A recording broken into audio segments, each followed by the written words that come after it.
चलिए आज हम लोग कक्षा 9 के एक्सरसाइज 1.2 को सॉल्व करते हैं, जिसका पहला क्वेश्चन नंबर है। नीचे दिए गए कथन सत्य है या असत्य है, कारण के साथ अपने उत्तर दीजिए।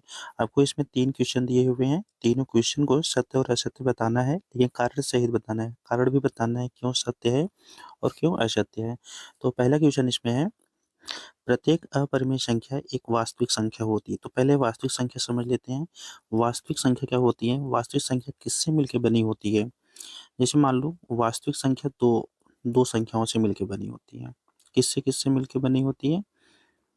एक परिमेय संख्या से मिलकर बनी होती है और एक अपरिमेय संख्या से, जिसे हम वास्तविक संख्या कहते हैं। तो वास्तविक संख्या में परिमेय और अपरिमेय दोनों संख्या होगा। अगर परिमेय संख्या है तब पर भी हम कह सकते हैं कि वास्तविक संख्या है। अगर अपरिमेय संख्या है तब पर भी हम कह सकते हैं वास्तविक संख्या है। तो क्वेश्चन में कह रहा है अपरिमेय संख्या एक वास्तविक संख्या होती है, तो ये सही बोल रहा है। तो कथन कैसा है? सत्य है। नीचे जो सॉल्व कर रखे हैं देखिए यहाँ पे, सत्य है क्योंकि वास्तविक संख्या परिमेय तथा अपरिमेय संख्याओं का समूह होता है। ठीक। अब क्वेश्चन नंबर इसका दूसरा है, संख्या रेखा का प्रत्येक बिंदु रूट एम के रूप का होता है, जहां एम एक प्राकृतिक संख्या है। अब कह रहा है जो संख्या रेखा है, संख्या रेखा कह रहा है कि प्रत्येक बिंदु रूट एम मतलब अपरिमेय संख्या के रूप का होता है। जरूरी नहीं कि अपरिमेय संख्या के रूप का हो, वो परिमेय संख्या के रूप का भी होता है, या वास्तविक संख्या कह सकते हैं। वास्तविक संख्या में परिमेय और अपरिमेय दोनों होते हैं। जैसे मान लो कि ये कोई संख्या रेखा है। अब यहाँ पे 0 से शुरू होता है, इस साइड 1 हो गया, इस 2 3 4, इस साइड -1 -2। मान लो हम इस 4 को क्या लिख दें, रूट लगा दें, यहाँ सभी में रूट लगा दें, तो ये तो बाहर निकल जाएगा ना। अगर रूट से बाहर नहीं निकलता है तो अपरिमेय कहते हैं। लेकिन रूट 4 जो है, रूट 4 को हम क्या लिख सकते हैं? 2 तो लिख सकते हैं।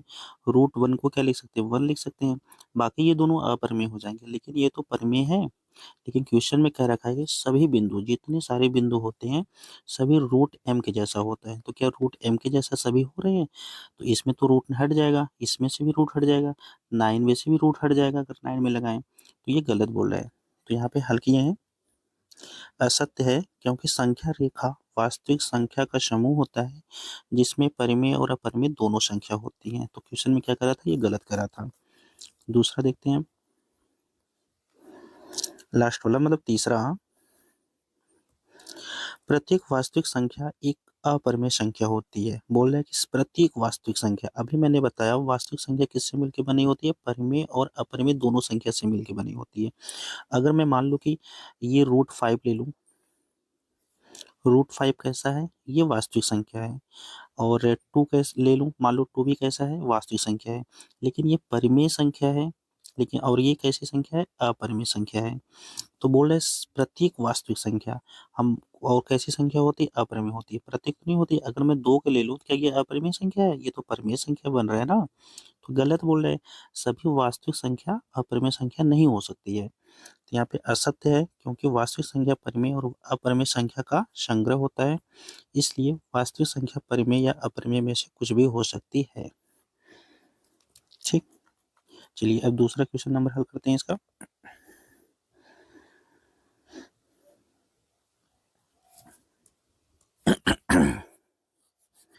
क्वेश्चन नंबर दूसरा है, क्या सभी धनात्मक पूर्णांकों के वर्गमूल अपरिमेय होते हैं? यदि नहीं तो एक ऐसी संख्या का वर्गमूल का उदाहरण दीजिए जो एक परिमेय संख्या है।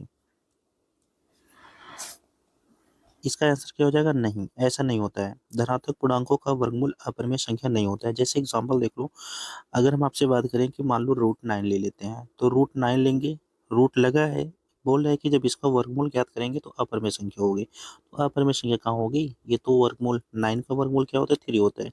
इसी तरह से अगर मैं 4 ले लूँ तब पर भी क्या आएगा? 2 आएगा। और ये 3 और 2 कैसी संख्या है? परिमेय संख्या है।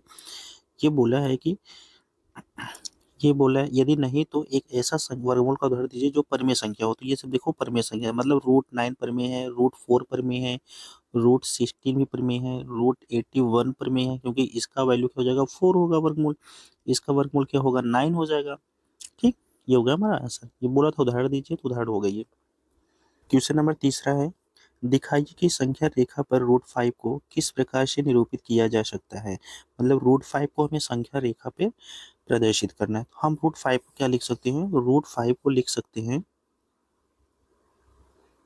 इज इक्वल टू रूट में 1 का स्क्वायर प्लस 2 का स्क्वायर। देखो 1 का स्क्वायर करेंगे तो 1 होगा, 2 का स्क्वायर करेंगे तो 4 होगा, तो 4 और 1 कितना होगा, 5 हो जाएगा। अब हम एक पाइथागोरस प्रमेय का प्रयोग करके इस √5 को प्रदर्शित करेंगे। इससे पहले आप पहले ये समझ लो, मान लो ये कोई त्रिभुज था। अब त्रिभुज में इसको क्या बोलते हैं, लंब बोलते हैं, इसको आधार बोलते हैं और इसको कर्ण बोलते हैं। तो जो कर्ण होता है अपने शेष दो भुजाओं के वर्गों के योगफल के बराबर होता है। मान लो अगर मैं लंब को 1 कर दूं यहाँ पे, और सॉरी आधार को 1 कर दूं, लंब को यहाँ पे मैंने मान लिया कि 2 है ये, तो अब ये कर्ण क्या रहा होगा, जो कर्ण रहा होगा अपने शेष दो भुजाओं के वर्गों के योगफल के बराबर रहा होगा। मतलब 1 का स्क्वायर प्लस 2 का स्क्वायर, यहाँ पे रूट लगेगा। ठीक, तो ये क्या हो जाएगा, हमारा कर्ण हो जाएगा। तो जो ये कर्ण है यही हमारी क्या है, 5 है, √5 है। इसी के बराबर ये संख्या रेखा पे प्रदर्शित करेंगे। ठीक, क्वेश्चन को हल करते हैं। यहाँ पे देखो, पहले एक संख्या रेखा ले लेते हैं।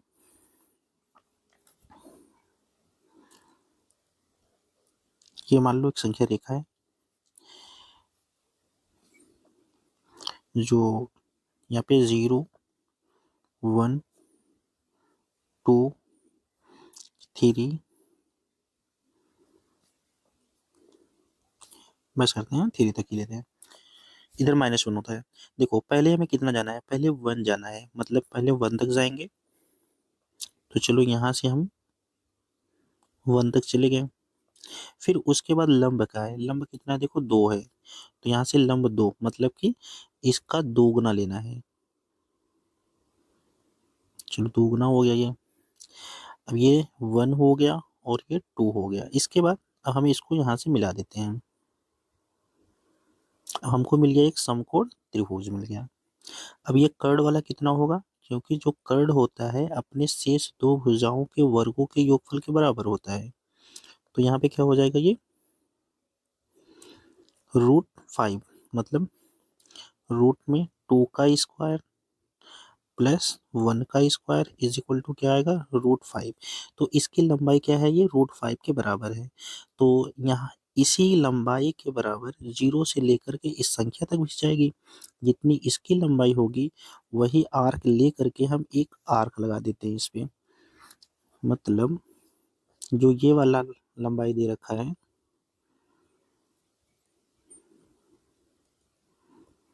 जो ये लंबाई टोटल है, ये इसी लंबाई के बराबर क्या लगाएंगे, आर्क लगाएंगे इस संख्या रेखा पे। तो हम यहाँ पे प्रकार का नोक रखेंगे और पेंसिल की नोक यहाँ रखेंगे, तो एक आर्क लगाते हुए आगे खींच देंगे। देखो इस तरीके से प्रकार का नोक रख करके इस तरीके से एक आर्क लगा देंगे। ठीक, अब यहाँ पे हमारा क्या आ जाएगा, मान लो ये P है, यहाँ पे √5 आ जाएगा, नीचे लिखेंगे। अतः OP इज इक्वल टू √5। ये हो गया आंसर।